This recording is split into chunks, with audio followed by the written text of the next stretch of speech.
tayo mga idol.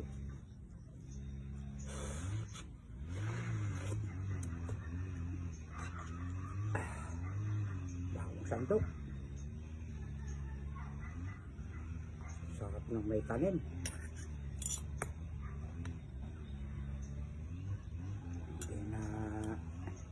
Hindi na tayo bibili.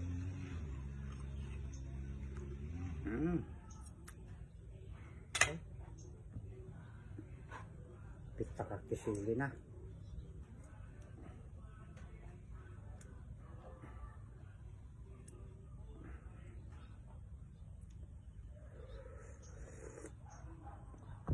Wow.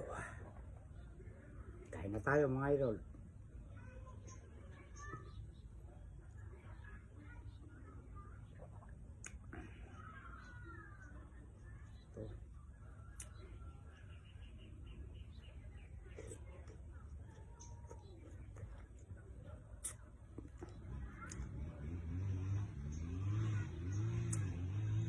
Sarap ng bangko. Ang palaya kong balang.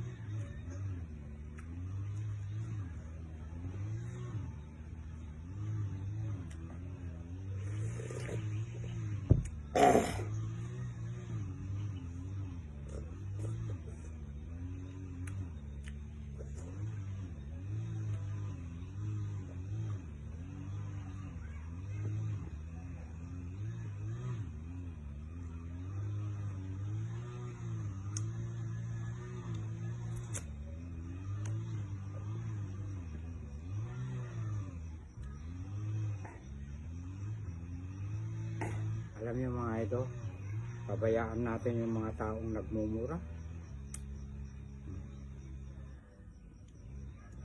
Hindi ko siya binablock eh. Sabi ko sa admin ko, huwag mong i-block yung mga letter B na yan para makilala ng paramihan kung anong ugali niya.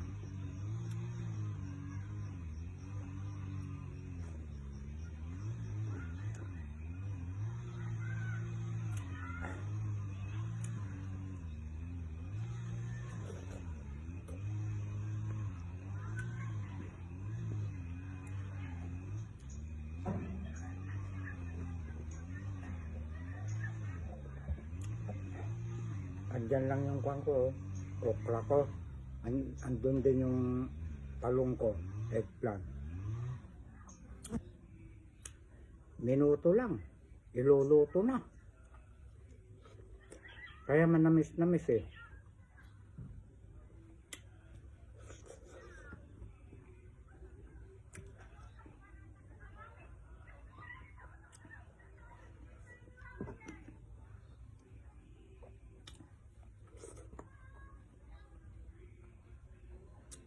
Nung maisip na ako, nakita ko yung lola ko, natatandaan ko na yung lola ko sa tatay. Inaalis niya yung yung matigas dito sa tangkay. Niluluto kasama pati ulo.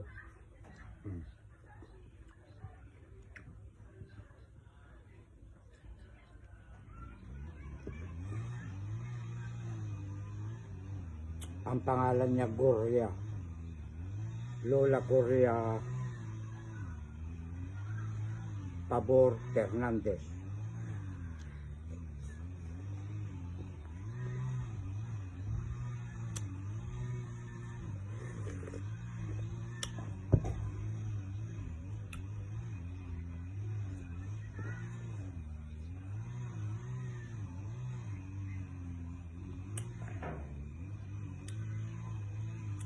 Sarap ng balang.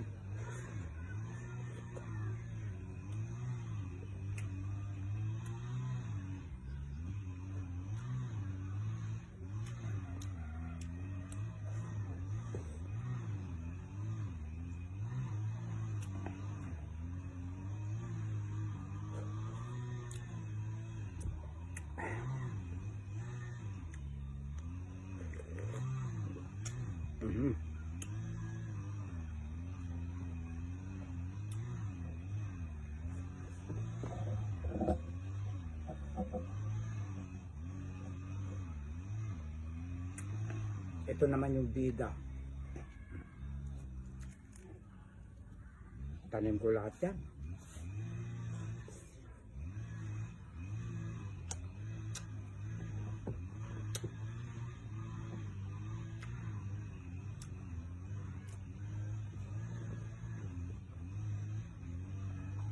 Nung nagtrabaho kami sa Makati, kami nila Bro Jonas, shout out sa'yo Bro Jonas.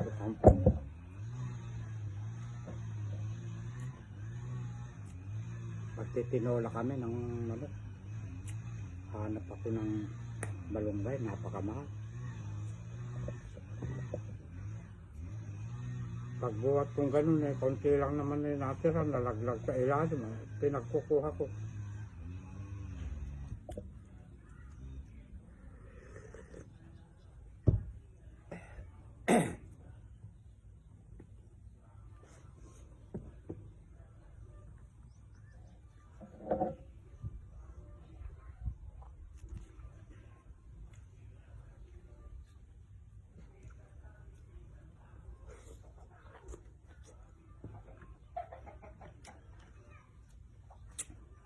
Bulang lang.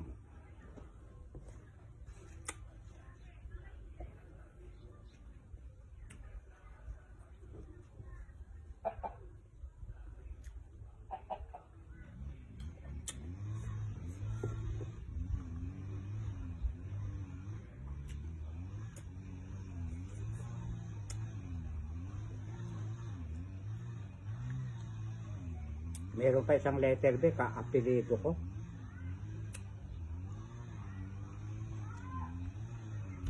Hindi niya naman alam kung ano ang naging buhay ko. Tapos sumasakay pa yung babae na ako raw mismo nagkwento. Oo, kwento ko. Pero hindi niyo alam ang dahilan. Iyon ang hindi ko na ikinwento dahil apektado na sila.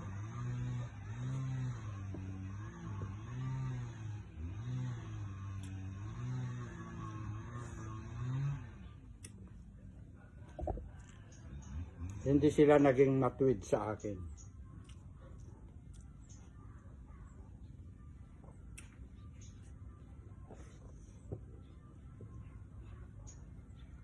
Yun lang, hindi ko na dadagdagan. Si Kwan ba yun? Si Haring Solomon ba yun? Ewan ko lang po, hindi ko sigurado. 1,000 ba yung kanyang asawa? Hindi siya nakasumpong doon ni isa na matwid.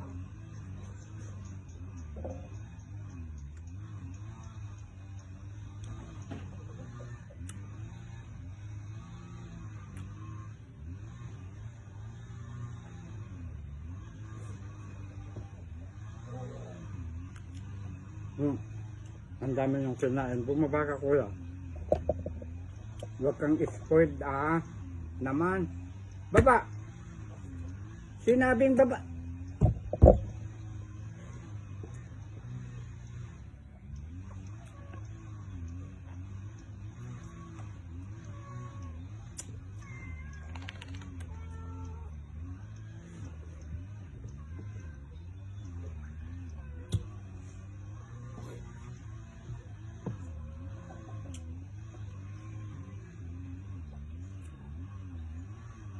Ako hindi ako matuwid na tao. Nakakasala rin ako. Pero hindi mabibigat na kasalanan. May dahilan.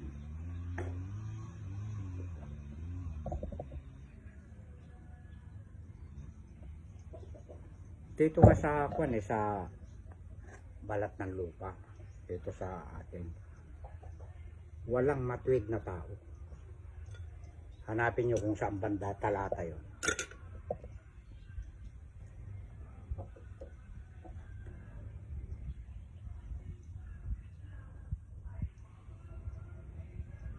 Kaya yung mga ibang kasalanan natin, kapag ka ating pinagsisisihan, mapapatawad tayo. Huwag na lang uulitin.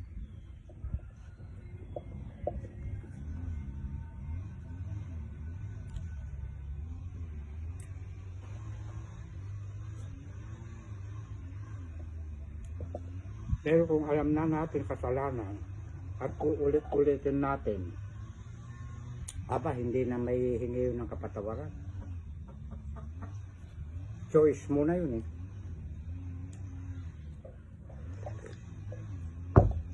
Kaya kahit anong gaano kabigat ang kasalanan ng isang tao, pag nahihingi natin ng kapatawaran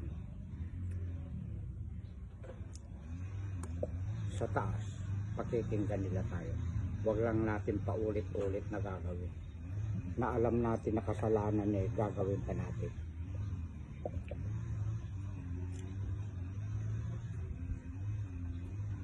Marami akong nakikitang ganyan, labas-pasok sa paglilingkod sa Diyos.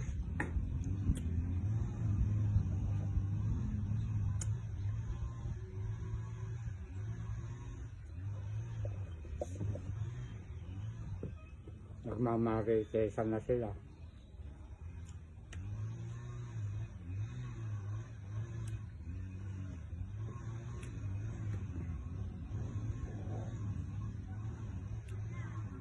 Kaya useless yun. Paglilingkod na yun.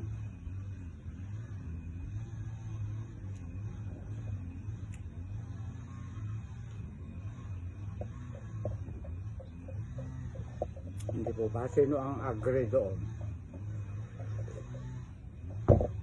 sa kwento ni Direk?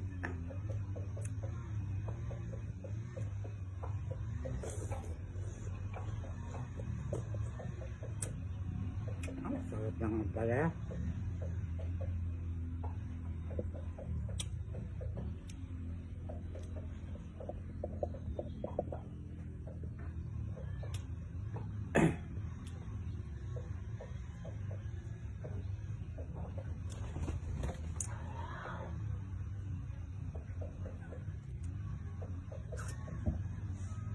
Nakapost sa page ko yung nagmumura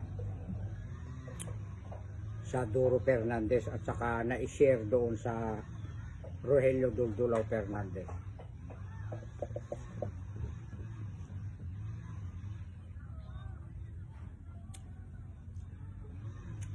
May nagsasabing pwedeng kasuhan.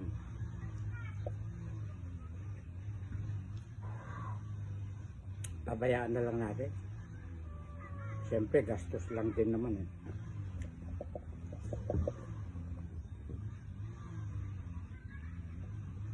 Dapat major lang. Sobra galit niya sa akin.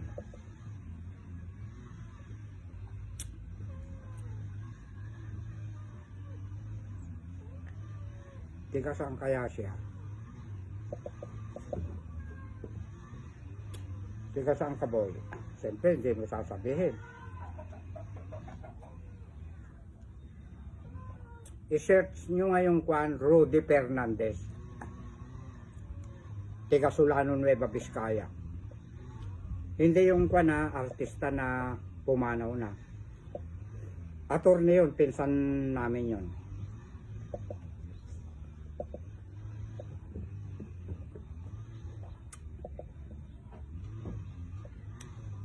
May mga kamag-anak din kami na NBI.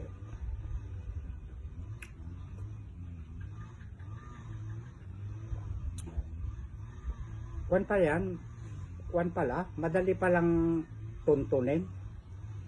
At saka hindi nakablock yung kanyang profile eh.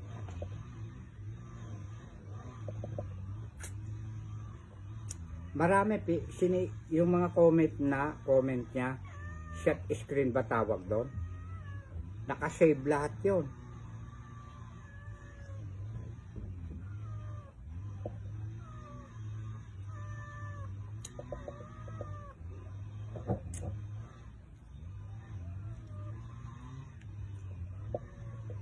Pag may time ako na matawagan ko yung pinsan namin na attorney at saka yung mga kamag-anak namin na NBI,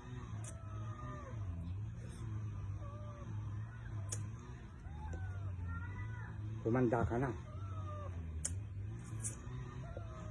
Kakasuwang kita. Doon ka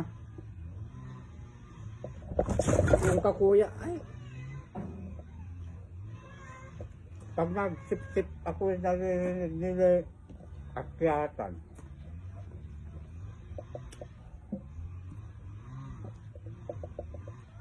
Kaya lang, ipapaubaya ko na lang sa taas.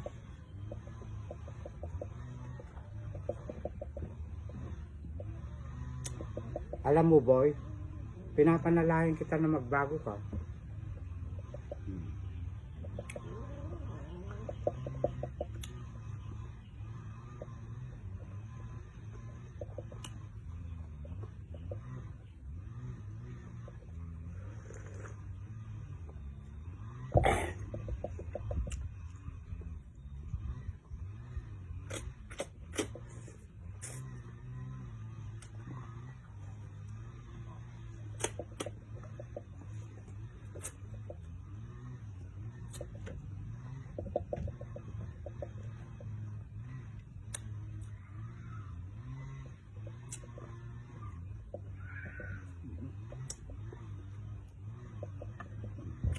Naubos ko yung okra ko.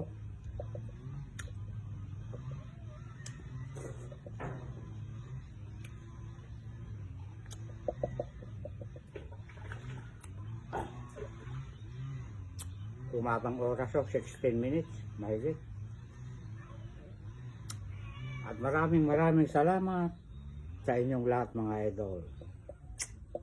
I love you.